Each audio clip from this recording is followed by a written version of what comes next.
우리 오늘 최현명 기자도 나와 있지만 그 이 유시민 노무현재단 이사장이 그동안 자기 주소지를 이렇게 주소지도 못 찾았잖아요. 주소지를 이게 옛날에 살던 곳에 그렇죠. 이렇게 숨겨놓고 실제 자기가 사는 곳과 다른 곳에서 이제 살고 있었는데 네. 그걸 이번에 밝혀낸 거죠. 요번에 이건 제가 밝혀낸 게 아니라 예. 그 시민 여러분들께서 사실 제보들이 많았습니까? 제보들이 많았다기보다 이 풀 스토리를 말씀을 예, 드리자면 이제 2020년 12월 25일 작년 저번 크리스마스, 달이죠. 작년 크리스마스. 크리스마스 때 이제 유시민 이사장이 자기 그 노무현 재단 채널에 나와서 네. 무슨 말을 했냐? 더 이상 부동산을 사고 팔고 부자가 될 수 없는 나라에서 난 살고 싶다. 뭐 이런 소원을 딱 얘기를 한 거예요. 도덕군녀 그래서- 같은 말씀이죠. 그러니까. 네, 그걸 딱 듣자마자 유시민 이사장은 도대체 어디 살길래 저런 얘기를 할까? 그 유시민 이사장의 그 말이 말을- 바로 예, 우리 그래서 최 기자를 그 자극했다. 자극을 한 거죠. 근데 아. 이게 천빈낙도한 삶을 사는가? 뭐 어디 살지? 그럼 어디 안동에라도 사는가? 그래가지고 이제 찾아보기 시작을 했는데요. 예. 노무현 재단이라는 그 법인에는 이사장일 경우에는 자기 집 주소를 항상 등록해놔야 됩니다. 그 등기 주소로. 그렇죠. 그래야- 그러면은 뭐 집 찾는 거는 시간 쉽죠. 죽먹기죠. 네, 그래서 예. 법원에서 서류를 송달했을 때 그걸 받을 수 있기 때문에 그렇죠. 예. 반드시 거기에 자기 사는 거주지를 등록하게 돼 있는데요. 그걸 딱 검색을 해봤더니 이 방배동에 사는 거예요. 그래가지고 그냥 방배동으로 바로 갔어요. 어떤 집에 사는지 궁금해가지고. 그래서 딱 들어가서 봤는데 집이 좋은 집이더라고요. 그래서 야 여기 사는구나 해서 혹시나 몰라서 기사 바로 쓰죠 그랬어요. 아니 혹시나 몰라서 경비 아저씨한테 똑똑 두드렸죠. 유 장관님, 저희 유 장관님이라서 유 장관님 여기 사세요 그랬더니 한 2년 전에 이사 나왔어 이러는 거야. 오. 그래서 어디 갔어요 했더니 뭐 요 근처인데는 잘 몰라 이러는 거예요. 그래서 야 이거 등기 혜태다. 등기 혜태가 뭐냐면 그러니까 등기를 해놓은 주소를 이사를 했을 때 변경하지 않으면 이거를 법원에서 과태료를 물리는 대상으로 분류하거든요. 그러니까 이게 등기 혜태는 우리가 흔히 이제 장관들 장차관 청문회 때 많이 얘기하는 그 위장 전입 뭐 그거와 같은 이유라고 볼 수 있죠. 비슷한 거죠. 네, 그러니까 맞습니다. 실제 살지 않으면서 앉는 곳에 자기 주소를 넣어둔 거죠. 네. 그래서 이거 왜 그러지 해서 이제 그때 제가 이거를 네. 이제 회사에다가 보고를 하고 이 기사를 쓰겠다 그랬더니 그럼 뭐 과태료 10만 원 가지고 그 과태료 10만 원 갖고 쓰긴 좀 그러니까 그래요? 알겠습니다. 그래서 제가 이제 유튜브를 찍어서 야 이거 내가 신고를 하고 싶은데 기자들은 원래 그 사건에 사건에 개입하지 개입하면 안 됩니다. 그래서 제가 이제 그냥 푸념을 늘어놨어요. 네. 내가 이제 기자만 아니었어도 이거 내가 그냥 족족 민원을 넣었을 텐데 안타깝다 그랬더니 네. 그러고서 이제 저는 잊고 있었어요. 네. 그래서 제가 이제 장난으로 네. 그 걔네들이 자꾸 깨시민 하니까 야, 우리도 이번에 깨시민 한번 대봅시다 이러면서 이제 막 장난을 쳤더니 그러고서 한 2주 뒤에 저는 그래도 한 달 정도는 걸릴 네. 줄 알았어요. 근데 2주 뒤에 누가 갑자기 딱 하면서 주소 하나를 보내주는 거예요. 그래서 내가 야 뭐야 했더니 유시민 집이야 이러는 거여서 야 어떻게 됐어? 그랬더니 2주 만에 네. 유시민 이사장이 그 주소를 자기가 진짜 직접 사는 주소로 네. 바꿔놓은 거예요. 그 어디 노무현재단 노무현재단에다가. 노무현재단이 그 등기에다가 네, 그래서 아, 저는 15일 만에 이게 될 거라고 상상도 못했던 게 왜냐면 등기를 하면 한 1, 2주 정도 걸려요. 이게 업데이트 되는데 그러니까 거의 즉각 바꿨다는 소리잖아요. 네. 그러고서 또 사람들이 메일로 내가 민원 넣었어요. 아. 내가 신고했어요. 그래서 연락이 엄청 온 거예요. 그래서 민원이 많이 네, 들어갔고 시민 여러분들이 이걸 찾아주신 거야. 이 분노가 쌓여 있으니까 이분들도 야, 내가 찾을 거야. 그래가지고 그래서 이거 시민 뭐야 여러분들이 이게 그러면 이거 취재한 게 아니라 날로 먹은 날로 먹은 거죠. 이 여러분들의 그 손품으로 제가 이게 이제 아니 힘이야. 이거 뭐 우리 네. 저 민한 기자 최 기자가 막 엄청나게 발품 팔아가지고 아닙니다. 막 문전박대 아닙니다. 당하고 등기부 이거는 등본 떼보고 이래가지고 한 시민 건줄 알았더니. 여러분들의 승리. 예, 진짜. 야. 네, 그래서 제가 그걸 보고서 진짜 소름이 돋더라고요. 역시 깨시민이 짱이야. 니네 깨시민한테 맨날 얘기하다 깨시민한테 당하니까 아주 뜨뜨미지근하지 아주. 우리 시민들이. 깨시민이 더 열심히 한다 뭐 이런 거 보여준 건데 네. 사진 한번 볼까요? 집 사진? 집 좋더라. 좋아요. 좋은 집이에요. 살고 싶어요. 소나무가 굉장히 네. 인상적이었어요. 네. 한 여긴 도에- 직접 갔군요. 네. 아 빌라 어디 좋다. 방배동인가요 여기? 네, 방배동 그러니까 원래 살던 집보다 예. 설해마을 중심부랑 훨씬 더 가까워졌고요. 아. 예. 그래서 한 2, 3분 정도만 걸으면은 설해마을 갈 수 있는 위치인데 저 소나무가 제가 가격이 1,000만 원대거든요. 아. 한 그루당. 저 정도로 이렇게 똑바로 자란 나무가 이렇게 싼 가격이 아닌데 예. 저희 19세대밖에 안 돼요. 아, 네. 몇 평이에요? 지금 59평. 유시민 크다. 이사장 사는 데가. 그 정도면 요즘 요즘 얼마 정도 하나요? 그러니까 이게 제가 그래서 이거 얼마야 해서 봤더니 지금 월세밖에 안 나와 있고요. 그리고 10억에 300. 보증금 10억 원입니다, 여러분. 예. 보증금이 10억 원이에요. 보증금 10억 원에 월세 300이고요. 300. 이거를 이제 월세랑 전세를 그 전환하는 계산 방식이 있는데 그걸로 계산을 하면 한 17억 8천만 원 정도가 전세입니다. 집 가격이 아니라. 예. 전세 17억. 전세 17억 8천 약 18억 정도가 전세고요. 그래서 제가 이제 부동산 사장님들께 여쭤봤더니 그 정도면 한 20억 정도 하는 걸로 보면 된다. 아니 그런데 문제는 저기 이걸 언제 샀습니까?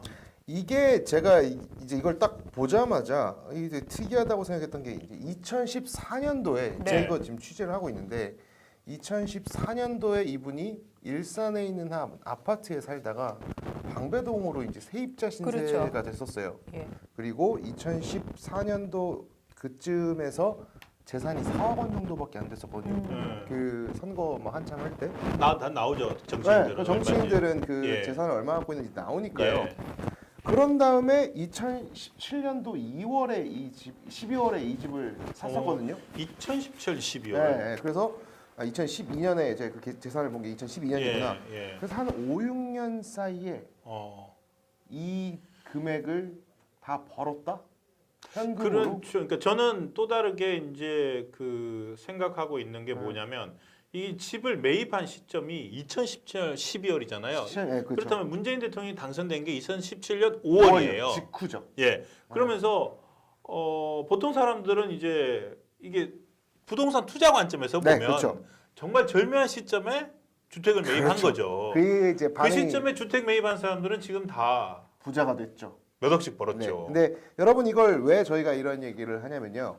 이 가격 이 유시민 이사장의 아내 명의로 이 집이 돼 있는데요. 아, 집은 또 아내 명의로, 아내 명의로 부인 있습니다. 명의로. 네, 근데 그 당시에 2017년도 당시에 구매했던 금액이 13억 7천만 원이었는데 지금 딱 나오네요. 네. 뭐 그냥 7억 벌었네, 7억. 대출이 13억. 없어요. 오. 그러니까 13억 7천만 원을 현금을 주고 그냥 바로 집을 산 걸로 추정이 되는데요. 잠깐 그럼 아까 2012년에 공직자 재산 등록 4억이요. 쓴게 4억이었죠. 네. 그러면 2012년에서 17년 사이에 4억에서 13억이니까 거의 9억 정도 그 재산이 정도를 늘었네요. 늘었는데 그러면은 제가 이걸 계산을 해봤더니 한 달에 1,000만 원씩을 저금해야 되더라고요. 그래서 이 얘기를 하니까 야 뭐 유시민 베스트셀러 작가다. 네. 그리고 방송 출연료도 엄청 비싸다. 네. 근데 그 4인 가족 기준으로 1년에 최저 생계비가 제 한 달에 최저 생계비 200만 원 가까이 되고요. 그리고 아들 딸이 다 이제 고등학교, 대학교 돈 제일 많이 들어가는 시절이고 딸은 유학을 또 갔어요. 그러니까 유학 갔잖아. 독일로 유학을 갔죠. 네. 그래서 뭐 독일 뭐 학비가 싸다고 하더라도 기본적으로 그럼 생활비가 가서 먹고 사는 게 얼마나? 생활비가 100만 원 이상씩 들어가는 동네입니다. 그래서 이 돈을 모으고 또 대외적인 활동도 하고 이랬는데 네. 과연 품위유지비 이런 걸 다 떠나서 네. 한 달에 1,000만 원씩 저축을 했다.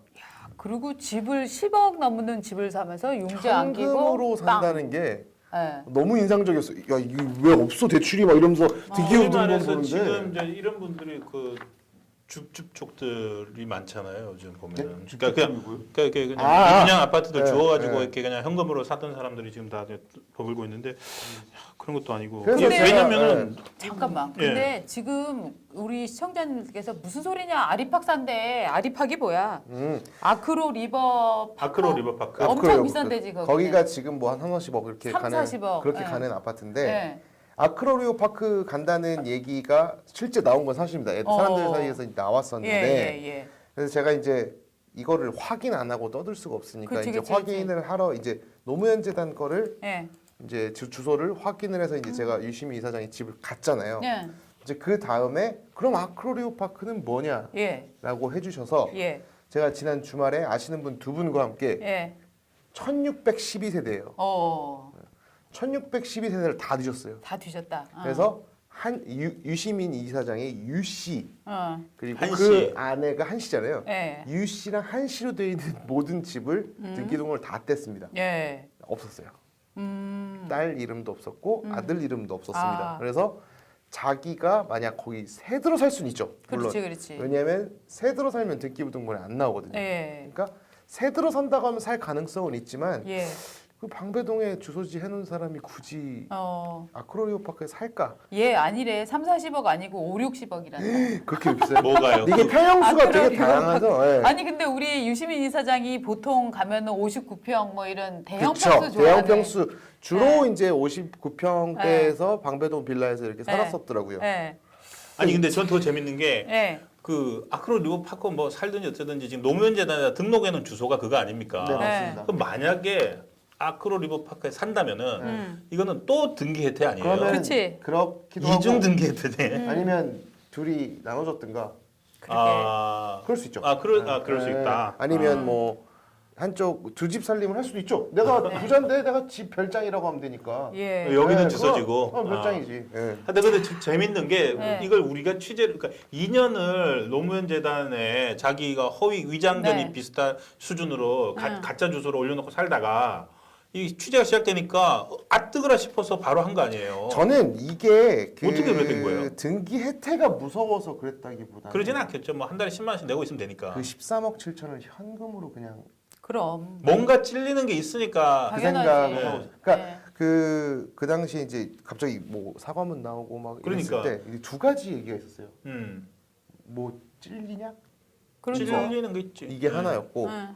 나머지 하나가 책임지는 자세를 보여서 대선으로 가는 발판을 마련하는 아니 거 저는 아니냐? 이것도 찔리는 거가 찔려서 한 것 같아요. 잠깐 뭔가가. 금액이 요- 너무 커요. 금액이 네. 너무 커. 네. 고기를 보면은 부인 이름으로 샀다 이런 얘기가 나오잖아요. 예 지금 부인이 한경혜 씨라고 이 부인이 제주도에서 유명하신 외할아버지가 분이죠. 큰 집안이더라고 그럼요. 아주 네. 제주도에서. 그래서 항일 투사 민족 투사 저분인가요? 이 집안에서 태어나서 아버지도 뭐 검찰을 하시고 그래갖고 집안이 굉장히 빵빵한 사람인데 유시민 이사장과는 대학교 2년 후배더라고. 그래서 그 멋진 운동권 오빠, 멋진 운동권 형하고 결혼한 사람인데 수학과에서 박사까지 받아서 독일에 유학을 해서 제주도 수학 천재였다고 하더라고요. 예, 네. 제주도 수학 천재였고 거의 뭐 이 학력고사 보면은 막 1등하는 이런 사람들 있잖아요. 네. 문과와 이과의 만남이. 그치. 그래서 문과와 이과의 만남이었는데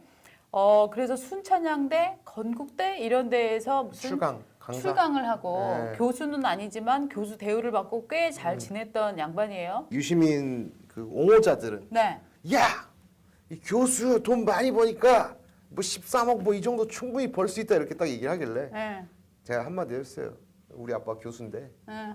우리 집 우리 집 개털이야. 2억이야. 이 평생 산 집이 2억이라고. 네. 아빠 짬이 저희 아버지 짬이 유시민 마누라보다 훨씬 더 긴데 그러니까. 2억이야 2억 집이. 지금 근데 그래서 예, 책에다가 그러면은 부인을 어떻게 넣었느냐. 사실은 이게 어떻게 보면은 남편 찬스를 쓴 거예요. 뭐냐면은 제가 뭐 이 부분 얘기 들으셨는지 모르겠지만 제가 책을 씁니다.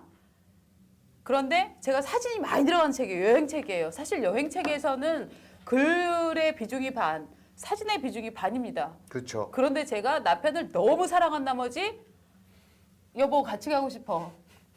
그런데 출판사에서는 무슨 소리입니까? 내가 네 돈은 대드려도 네 남편 돈은 못 대드립니다. 라고 얘기를 하겠죠 당연히. 그러면 제가 이렇게 요구합니다. 야 우리 남편이 사진 찍으면 안 돼? 우리 남편 사진 잘 찍어. 왜냐하면 집에서 애기 사진 많이 찍어줘 봤거든. 이렇게 얘기를 합니다.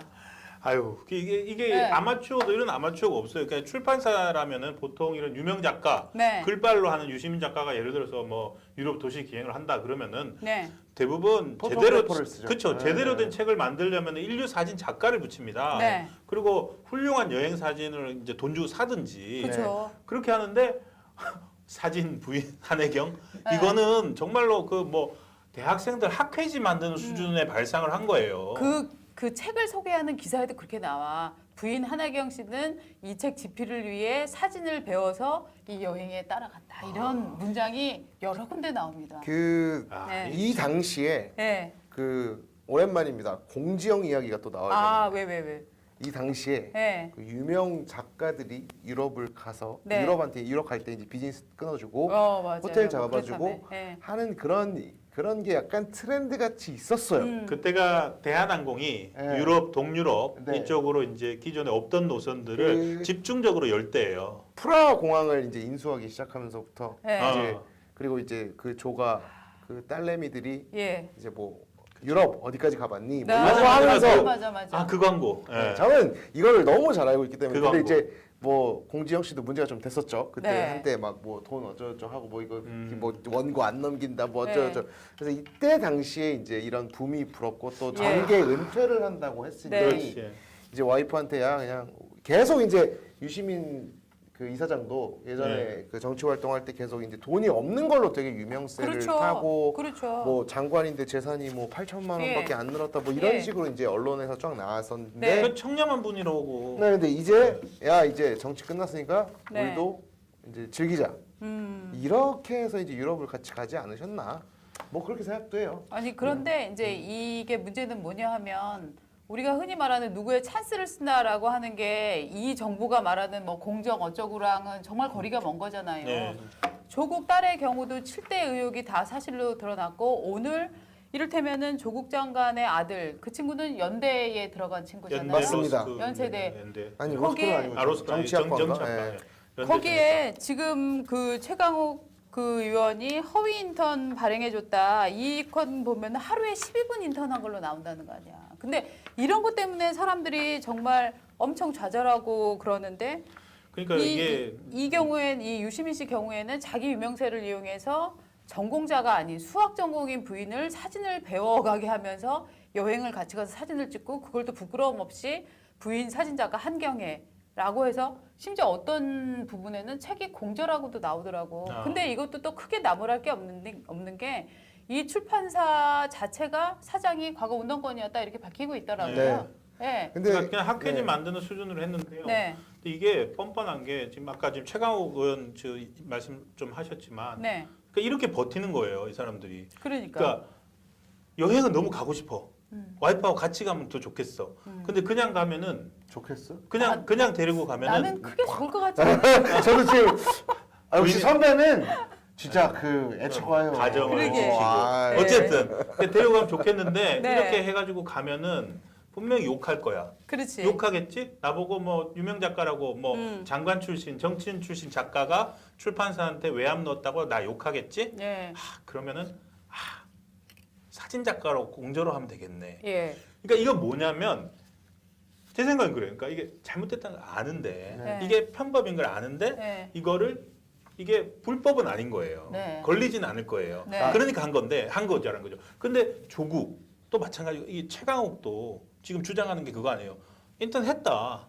한 거 맞다. 한 거 봤으니까 내가 써준 거다. 근데 이제 법원에서 해보니까 하루 12분씩 어떻게 되냐라고 이제 법원이 그 논리를 깬 게 네. 계산해서 하루 12분이라고 네. 깬 거잖아요. 그런데도 2심, 3심에서 가서 끝까지 우길 겁니다. 한 거 맞다. 당연히 하루를 우리지. 나왔어도 1시간을 했어도 한 거는 맞고 인턴 확인서는 그러니까 잘못이 아니다라고 우길 거예요. 혹시 조국 아들이 너무 똑똑해서 딴집 애들은 하루에 12시간 해야 되는 걸 10여분에 하고 이런 건 아닐까? 그런 주장도 할 것 같아요. 나 그런 주장도 할 것 같은데. 예, 그런 주장 할 것 같아요. 사무실에는 12분밖에 나오지 않았지만 이 친구가 집에 가서 너무 열심히 뭘 많이 해왔다. 퍼포먼스는 탁월하더라. 이분- 그러니까 우리 사진 작가로 와이프 네. 데려가는 거하고 똑같은 식의 사고 구조라고 생각합니다. 그러니까. 이 운동권 분들 취재하다가 제가 진짜 턱 막힌다고 느낄 때가 언제냐면 야 우리가 그렇게 노력했는데 네. 이 정도 받는 게 문제야? 이 생각이 아 맞아. 그래서 제가 장기표 선생님 만났을 때 되게 감동이었던 게 뭐냐면 예. 나는 그분이 보상금 안 받은 걸 제가 기사 썼잖아요. 예. 나는 그거 받으려고 한 게 아니야. 필요 없어. 딱 이러는 거예요. 그 사람 유일하게 그렇게 얘기를 맞아요. 해주니까 예. 제가 이제 맨날 운동권들한테 이제 이 부끄러운 줄 알으라고 그러게. 원하지 않고 자기가 해야 그 순수성이 훼손이 안 되는 건데 예. 저는 이번 정권이 좋아요. 그래서 왜? 아 민낯이 막 드러나서. 운동권들의 네. 목적은 권력을 쟁취하는 거였지 예. 뭐 민주주의다 뭐 좋은 세상이다 이게 아니라는 거를 다 증명을 해버렸어요. 그렇기는 해요. 예, 쌩얼이 많이 보이게 네, 그래서 돼서 그거는 오히려 국민들한테 상당히 교육이 다시는 되는 운동권에게 뭘 맡기지 않겠다라는 네. 그런 집단적인 정서가 예. 생길 거라고 저는 봅니다. 예. 그런데 이 부인 얘기를 제가 왜 드렸냐면은요. 유시민 씨가 그거 기억나시죠? 이번에 사과한 케이스인데 한동훈이 자기 계좌, 부인 계좌, 노무현 재단 계좌 들여다봤다라고 얘기할 때 사실 부인 계좌 왜 나오나 했더니 사실은 부인이 유시민 씨의 행적에 관련해서 꽤 지금 깊숙이 인볼브가 돼 있는 그렇습니다. 거잖아요. 예. 그렇죠. 집도 그러니까 지금 아까 우리 그렇죠. 집도 예. 부인 명의로 샀고요. 집도 강남 부인 집 명의로 소유주. 13억이 넘는 걸 현금으로 예. 줬죠. 음. 자 그러면은 부인이 그러면은 책에 베스트셀러 아무리 베스트셀러라고 하더라도 사진 찍어서 거의 그렇게 거금이 제가 들어갔을까요? 그래서 네. 인세가 예를 들어서 많아도 20%거든요. 네, 근데 부인한테 예를 들어서 좀 더 가게 만드는 그럼요. 방법이 있고 그러면 유시민 그럼요. 씨는 드러나지 않겠죠. 그러니까 일단 그렇죠. 이걸 하시려면은 이제 유시민이 그 기간 사이 기간 동안 네. 책을 몇 권 냈는지를 알아봐야 되는데 네. 제가 또 다 엑셀로 정리를 하고 있죠. 음. 그래서 7권 정도 책을 냈었는데요. 네. 거기 중에 2권은 이제 글쓰기 강좌 책이라서 예. 그게 그렇게 많이 팔렸을지는 좀 의문이고 네. 나머지 책들은 이제 베스트셀러라고 하는데 우리나라에는 이것도 이제 꽤 시민 여러분들께서 조금 이제 압박을 해서 바꿔주셔야 될 게 우리나라는 책이 몇 권 팔렸는지 집계하는 시스템이 없습니다. 그거 되게 쉽거든요. 띠띠띠 찍는 거니까. 맞아요. 그래서 또 열받게 제가 또 서점을 가서 네. 몇 판 몇 쇄를 찍었는지 음. 각 판쇄마다는 몇 권을 찍었는지 해서 계산을 해보면 책 판매량이 나오고 예. 그 판매량에서 인세 뭐 넉넉히 20% 제가 드릴게요. 곱하기 0.2 하면 유시민 이사장이 가져간 돈이 나오고요. 거기에서 이제 그 소득세 빼고 이것저것 계산을 하면 그 사람이 벌었을 돈이 나올 겁니다. 제가 지금 하고 있는 게 그거예요. 하루 종일 어이구 훌륭하네. 자 그거 하고 있어서 우리 이거 최현민- 여러분들 이거 이제 우리 기자들이 이렇게 취재한 걸 뭐라 그러냐면 노가다라고 합니다. 재밌어요. 생노가다 이게 하고 있는 거예요 지금. 이런 거 하나씩 오늘 박수 한번 쳐줍시다. 감사합니다. 예. 고생해. 네, 이런 거 딱딱 하나씩 나올 때마다 네. 그 소름 돋는 거 있죠. 막 그 등기부등본에 맞아요, 이름 딱 맞아요. 나오면 아 나왔다 이러면서 네. 자, 저는 근데 사실 오늘 이 유시민 씨의 재산과 더불어서 또 다뤄보고 싶은 얘기가 이 유시민의 사과. 유시민의 사과가 뭘 노리나. 엊그제 사과하면서 참 네. 뭐 여러 사람들한테 감동하신 분들도 의외로 많더라고요. 있어요. 그런데 감동한 분들은 그냥 감동하라고 저는 놔뒀으면 좋겠어요. 놔두고 우리가 지금 집중할 대목은 감동 대목이 아니고 이게 뭘 노리나 요거를 좀 얘기를 했으면 좋겠는데 네. 자 사과문인데 말이죠. 사과문인데 사과에 상대가 없어요. 그죠? 검찰한테 사과한다는 건가요? 그거는 누구한테 한동훈 사과한다고요? 씨한테 한동훈 검사장한테 사과를 해야 되는 거잖아요. 먼저. 그러니까 저기 한동훈이 자기 계좌 그렇죠. 뒤져보고 있다고 했었죠. 예. 그런데 정확히 공격을 할 때는 한동훈이 내 계좌를 들여다봤다라고 공격을 했는데 사과를 할 때는 한동훈이라는 이름이 없습니다. 그러니까 이게 그렇구나. 명예훼손도 집단을 상대로 했을 때는 죄가 되지 않잖아요. 네. 그러면은 사과도 마찬가지예요. 예. 집단에게 사과했을 때는 예. 이 똑바른 사과 될 수 없다는 논리가 만들어졌어요. 그렇죠. 근데 저는 이제 예. 감동한 사람도 처음에 이제 감동한 측면인지 모르지만 보면은 이렇게 했어요. 검사들의 말, 그러니까 대립하는 상대방을 악마화했고 공직자인 검사들의 말을 전적으로 불신했습니다. 어떤 형태의 뭐 책임 추궁도 받아들이겠습니다. 이런 말까지 했으니까 이 정도면 뭐 아니지. 사과잖아요. 사과를 가장한 면피 발언이라니까 이게. 이걸 왜냐하면 법조에서는 그렇게 보고 있죠. 네, 네. 전형적으로 이게 사과를 미안해. 사과하고 제가 저 최현민 기자를 막 때렸어요. 네. 막 때리고 미안해 내가 가다 부딪혔네 라고 얘기하는 거랑 지금 똑같은 상황이에요. 그쵸. 내가 때려놓고 나서 부딪혀서 미안해 라고 하는 건 거기서 뭐가 빠지죠? 의도성이 빠집니다. 의도성. 그렇군요. 그러니까 저는 유시민 씨가 정치 뭐 원투데이 하는 것도 아니고 자기가 한동훈이 내 계좌 부인 저 아내 계좌 심지어 노무현 재단 계좌를 털어봤다라고 얘기할 때는 이게 뭡니까? 자 노무현 계좌 털어봤다. 우리 노빠들 다 일어나서 빨리 검찰을 공격하자. 조져주시오. 그렇죠. 라고 하는 거잖아요. 그렇게 의도성을 갖고 얘기를 했어요. 하고 났는데 제가 최현민 기자를 막 때린 거죠.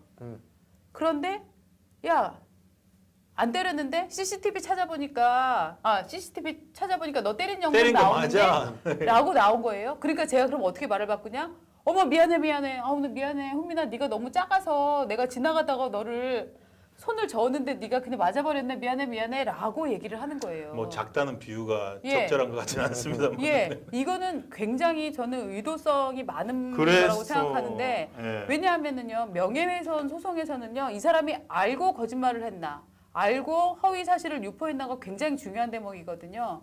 근데 지금 유시민 이사장은 악마화라는 단어를 쓴 게 아유 죄송해요. 제가 정신이 좀 빠져갖고 그렇게 생각을 했나 보네요라고 지금 말하고 있는 거예요. 그렇죠. 그러면서 그러니까 요즘 같은 경우에 이제 예. 뭐 자기가 그러니까 이게 필터 버블에 빠졌다는 식으로 자기가 예. 이렇게 그 확증 확증 편향. 편향에 빠졌다 네. 이런 말도 하면서 이제 그 어떤 군중들이 이렇게 얘기하니까 나도 거기에 묻어갔다는 식으로 얘기를 했는데 예. 사실 이 발언한 시기가 이게 최강호하고 또 연결이 됩니다. 맞아요. 그날 바로였잖아요. 예, 그러니까 이게 언제였냐면 저기 채널 A 사건 때, 네. 그죠? 채널 A 사건 때 채널 A 기자가 저기 제보자 X 만나서 유시민을 엮어 넣자. 네. 그러면서 최강욱은 또 지금 그 저기 있지도 않은 그 저기 진술서에 있지도 않은 말을 했고. 그렇죠. 그러면서 유시민을 엮어 넣자라는 의도를 가지고 이루어진 거다라고 계속 그 채널 A 건이 흘러가고 있을 때, 그렇죠. 그때 노무현재단 이사장이 또 기름을 부어버린 거 그렇죠. 아니에요. 네. 한동훈이라는 사람이 내 계좌 나를 엮어 넣으려고 유시민을 엮으려고 한다 예. 해서 이 뭐냐면은 자기가 확정 편향에 빠진 게 아니라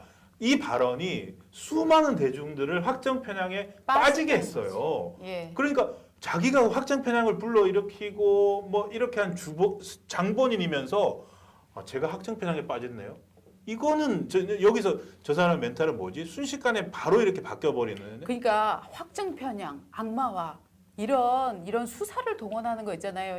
이게 다 향하고 있는 거는 나는 내가 오해를 했어라는 전제예요. 그러네요. 다 이게 오해라는 거예요. 오해 때문인데 네. 죄를 어떻게 물어요? 예, 오해했기 때문에 정상 참작을 해야 된다. 사과했기 때문에 정상 참작을 해야 된다. 라는 지금 얘기를 하고 있는 이거가 이제 네. 유시민이 여기서 실수를 하나 있는데요. 예. 문제는 뭐냐면 이제 정치적으로 접근할 때는 음, 확인이란 용어를 함부로 쓰면 안 되거든요. 네. 근데 이번 정권에서 한겨레가 확인이라는 단어 함부로 썼다가 윤석열 검찰총장한테 한번 두드려 맞았죠. 맞아요. 저는 유시민 이사장의 사과가 가장 문제가 됐다고 생각했던 부분이 예, 유시민 이사장이 최초에 이 의혹을 제기한 의혹도 아니었어요. 그렇죠. 나는 검찰이 그 노무현 재단 계좌를 봤다고 확인했다라는 용어를 썼어요. 맞아요. 확인했다라고. 네, 확인했다고 했어요. 확인은 뭐냐면요. 등기부등본 딱 뜯었는데 유시민 이사장 아내 이름이 딱 나오는 게 네. 확인이에요. 맞아요. 뭔가 증거, 공식적인 페이퍼를 가지고 있을 때 할 수 있는 거지. 네. 한겨레 취재 결과, 유시민 취재 결과 확인됐다. 이런 데다 붙이는 단어가 아니라고요. 근데 그거를 이번 정권에서 이렇게 그 사고를 친 거죠. 그러면서 사과문에서 뭐라고 표현했냐? 제가 제기했던 의혹은이라고 말을 슬며시 바꾼 거예요. 맞아요. 확인이라고 했으면서 의혹을 제기했었다라고 단어를 다시 바꿔버린 거예요. 네. 이거는 진짜 잘못된 거거든요. 이건 지식인으로서 자격이 없는 겁니다. 저는 뭐 그분한테 그분을 지식인이라고 생각은 안 하고 일종의 정치 몰입해라고 저는 식자가 생각을 밥 먹을 식, 먹을 식. 라고 하는데 제가 유시민 씨의 과거를 이렇게 들춰보다가 이 사람이 여기서 힌트를 얻었겠구나라고 하는 대목을 하나 찾았어요. 제가 보여드리면 뭐냐면은요. 그 유시민의 항소 이유서가 엄청 스타로 만들었잖아요. 유시민 글귀가 그렇죠. 쓴다. 네. 그때 이게 유명한 사건이 서울대 뿌락지 구타 사건, 감금 구타 사건이잖아요. 민간인을 경찰 뿌락지라고 해갖고 잡아다가 서울대생들이 대학생들이. 때린 사건입니다.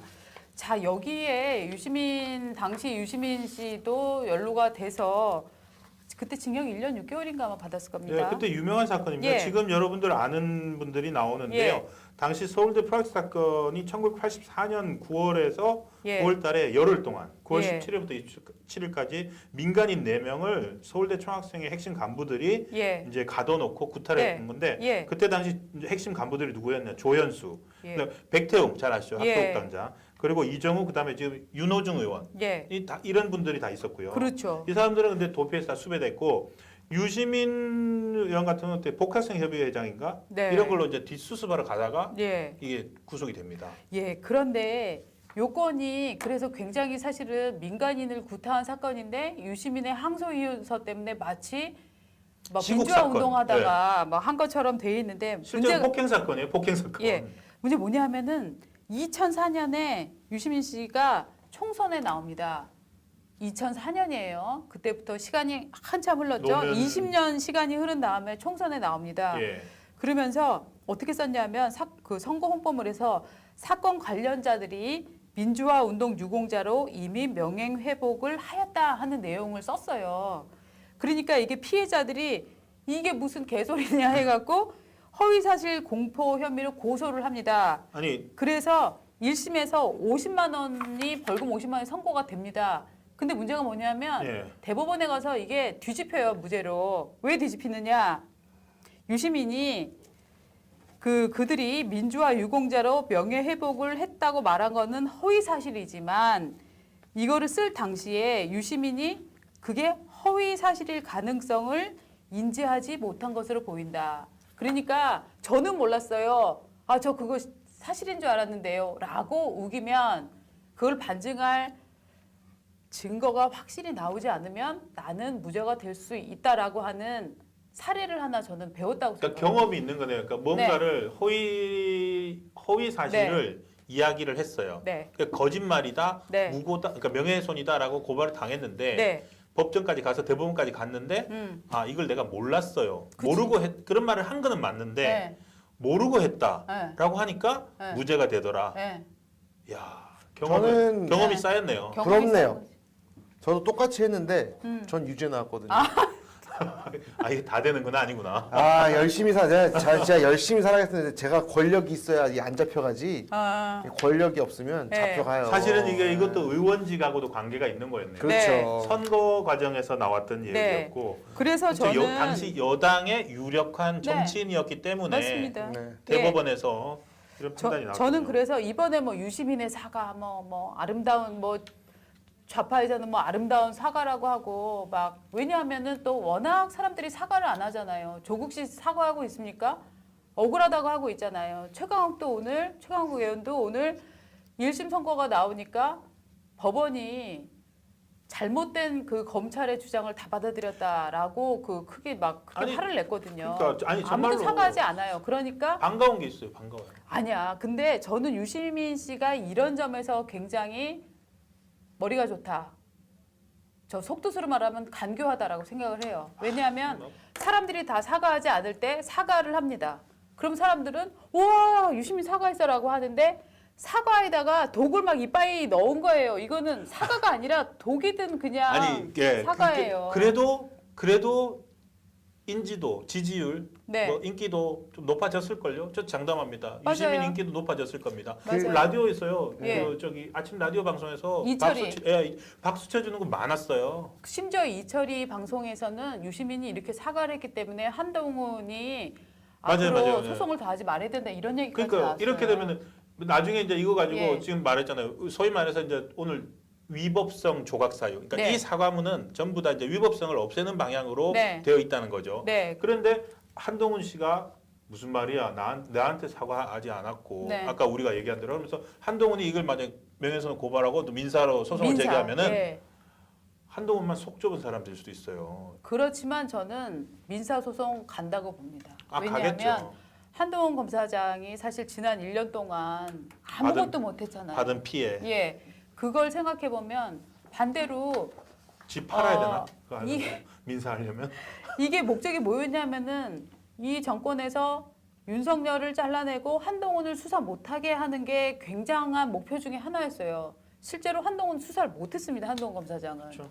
그렇게 해서 무슨 수사들이 다 진척이 안 됐냐? 펀드 사기들 다 진척 안 됐죠? 신라젠, 네, 울산 뭐 이런 사건들. 여러 사건들이 지금 수사가 안 됐단 말이죠. 사실 어떻게 보면 이게 국가가 밝혀야 되는 범죄들을 다 못 밝히게 하는데 일조했거든요. 그러니까 한동훈이라는 사람 개인의 명예가 실추됐으면 물론이라니요. 사실은 검찰의 힘도 엄청 낭비시킨 사건이기 때문에 저는 한동훈 검사장이 개인적으로 민사소송 할 거라고 보는데 법조인들은 이게 민사소송에 들어가면 한동훈이라는 사람이 독한 사람이기 때문에 끝까지 가고 배상액도 굉장히 높이 설정해서 갈 것이다라고 만약에 이거 보고 있더라고요. 예, 네. 이게 국정농단 이것 때문에 사실 생각해 보니까 그러네요. 예. 한동훈 검사장이 그 자리에 있었다면 예. 울산 선거뿐만이 아니고 네. 그 여러 가지 도미노처럼 진행된 예. 그 검찰 내 인사도 없었을 거기 예. 때문에 예. VIK라든지 라임 뭐 옵티머스 펀드라든지 이런 네. 것들 제대로 다 됐을 텐데 예. 사실 그거는 정권 차원의 그 범죄이기도 하지만 네. 수많은 피해자들이 정권 핵심에 있는 사람들이 아니라 일반 서민들이잖아요. 그렇죠. 예. 이거는 더 심한 예. 국정농단에다가 사법농단 사건이라고 맞습니다. 그렇게 예, 규정할 이건 정말 수밖에. 사법농단이에요. 사법농단입니다. 그래서 정말 형사재판이 계속 가야 되면 물론이라니와 이거는 민사까지도 가서 네. 왜냐하면은 너무나 없는 사실을 날조해서 얘기를 했던 거잖아요. 그래서 저는 가야 된다고 보고 있습니다. 근데 이제 혹시 민사 재판할 때 돈 모자라면 우리 최은민 기자가 좀 인지 좀 사서 주나? 저는 돈이 없습니다. 네, 저는 등기부등본 떼느라고. 아 그러네요. 등기부등본 떼는데 돈 많이 드니까. 근데 그러니까 이 사과문 하나로 퉁치고 나갈 수도 있다라고 네. 그러니까 자, 생각을 예. 했나 보죠. 제가 그 돈 내주면 네. 한동훈 검사장 잘리니까 예. 그럼 대개인들이 저한테 많이 보내주면 되겠네. 그럼 나도 같이 잘리게.